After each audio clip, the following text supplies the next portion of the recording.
E daí, pessoal, tudo bem com vocês? Gente, é o seguinte, o professor vai comentar um pouquinho sobre música em relação ao que pode aparecer na prova do PAS, né, na segunda etapa, beleza? O que é proposto lá no conteúdo, né, no conteúdo programático, ele fala das formas de você desenvolver música, né, através da voz cantada, a música corporal e a música por meio de orquestras, beleza?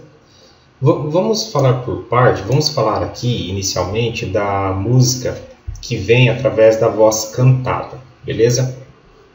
Quando nós falamos desse tipo de música, né, nós estamos falando do quê? De você lidar com a música, né, apenas através do canto, como por exemplo a música a capela, ou através de um coral, né, onde você tem várias pessoas cantando junto e tal, sem o acompanhamento, vamos dizer assim, dos instrumentos musicais, beleza?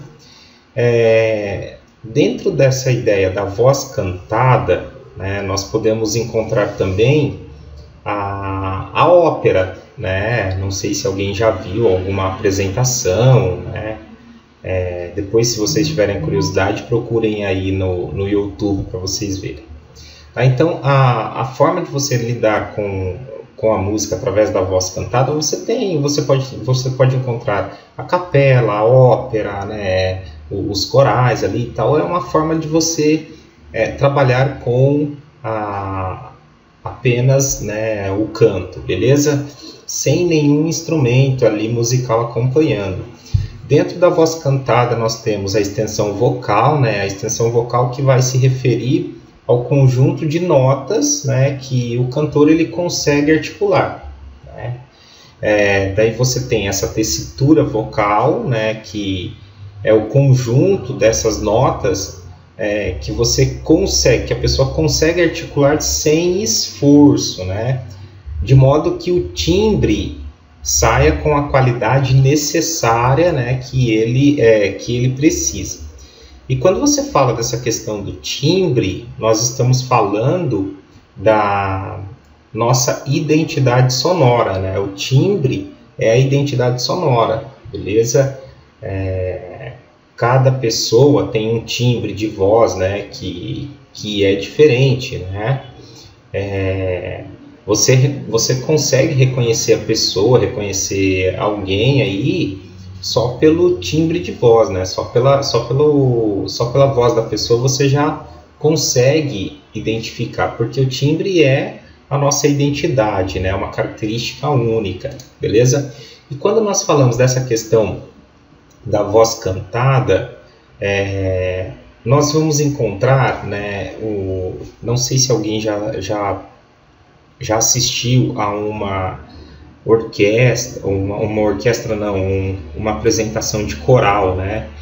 Onde você vê ali as pessoas cantando e tal, né? Um grupo de pessoas cantando, e cada pessoa ela tem a sua posição no grupo, né? Você vê lá em relação à figura feminina, em relação à figura masculina e tal. Por quê? Porque as pessoas elas vão apresentar um determinado timbre, né? Você pode ter, no caso, mulheres que são sopranos, né? A mulher que tem um timbre de voz soprano, o tom de voz dela é muito mais alta, muito mais aguda, né? Ela consegue um alcance muito grande, né? Então você tem essa voz, esse timbre de voz, né? Muito mais aguda. O contralto é o tipo de voz feminina muito mais baixo, né? Uma voz, um timbre de voz mais pesado, né? Tem a ver com aquela ideia assim de algo meio grave. Então não é tão comum você encontrar, né, na figura feminina. E aí nós temos o meio soprano, né? O meio soprano é aquela pessoa que está ali, é intermediário, né? Tem um timbre de voz que não é tão agudo, mas que também não é tão grave. E na composição, vamos dizer assim, que envolve a figura masculina, nós temos os tenores, né, os barítonos e os baixos, né? O tenor é o tipo de voz masculina bem aguda, né? Quando o homem ele tem uma voz, um timbre de voz bem agudo, uma voz bem alta, certo? Os baixos é o tipo de voz em que você tem aquele timbre grave, né? Você tem um som bem mais baixo, vamos dizer assim, tá? E aí os barítonos, que é o intermediário, né? Que trabalha aí, que vai trazer, consegue, né? Esse som, esse timbre de voz que não é tão agudo, mas que também não é tão grave, certo? Então é uma maneira aí que você encontra, né? Essa questão da música através da voz cantada. O que envolve muito essa questão da voz cantada é a questão da respiração, da fonação, né, a ressonância. Para ele ter uma qualidade vocal, né, para ele ter uma articulação, ele precisa de ter uma postura, né, a postura vai determinar muito bem essa questão da sua respiração e automaticamente, né, a qualidade da sua voz, beleza? Então nós temos uma das ideias aí de como você desenvolver música através da voz cantada. Depois nós vamos encontrar a música corporal, né? A música corporal é você fazer música através das batidas do corpo, né? Através das palmas, as batidas dos pés, você batendo no peito, batendo nas pernas, você usando aquela questão da voz. Então é você usar o seu corpo para você desenvolver a música, né?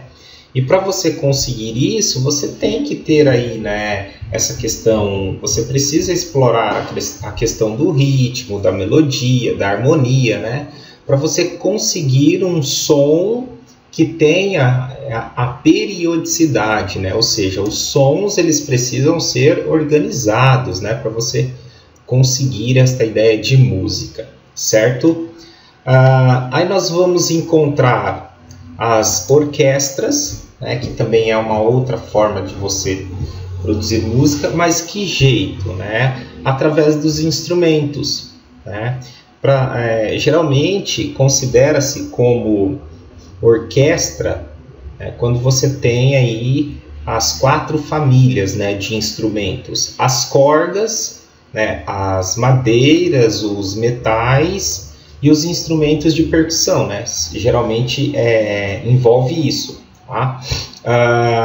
E aí dentro dessas orquestras, né, você tem um número que vai passar, né, de 20 pessoas, de 20 músicos tocando ao mesmo tempo, tá? Então essa daí é as nossas 3 formas, né, que você pode encontrar de fazer música, beleza?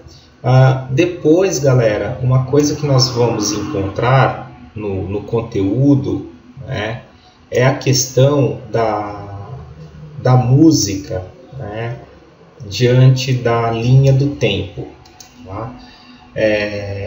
Porque nós vamos, no conteúdo, eles colocam para nós, né, a partir do Renascimento. Então, Renascimento, Barroco, Rococó, Arte Neoclássica, Romantismo, Realismo, né, Arte Nouveau, Impressionismo, né, e pós.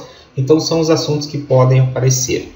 E na música é a mesma coisa. Nós vamos encontrar os períodos que vão envolver o Renascimento, o período Barroco, o período Clássico e o período Romântico, né? Primeiro de tudo, quando nós falamos de Renascimento, nós estamos falando de um período em que você tem uma retomada do estilo clássico, né, o estilo greco-romano. O Renascimento ele vai marcar a Itália, né, o primeiro movimento da Idade Moderna, século XIV, XV, século XVI.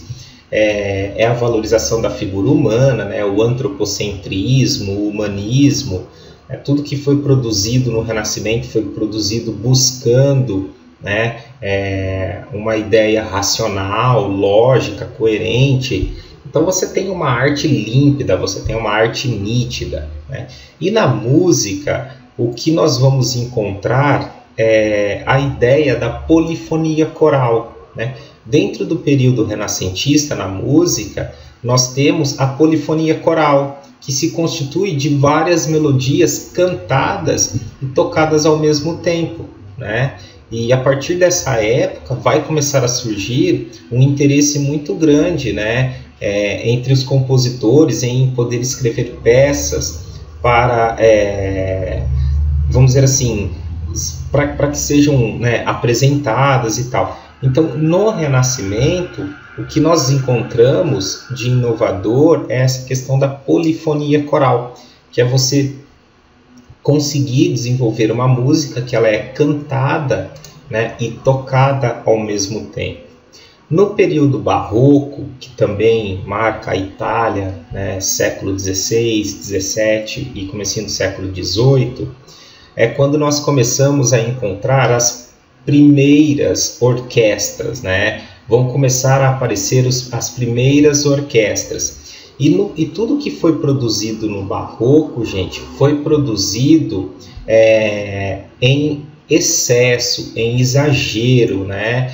No barroco você tem uma arte que envolve o sentimento, que envolve a emoção, né? A música barroca ela vai consistir de ritmos muito enérgicos, de uma melodia muito ornamentada, né?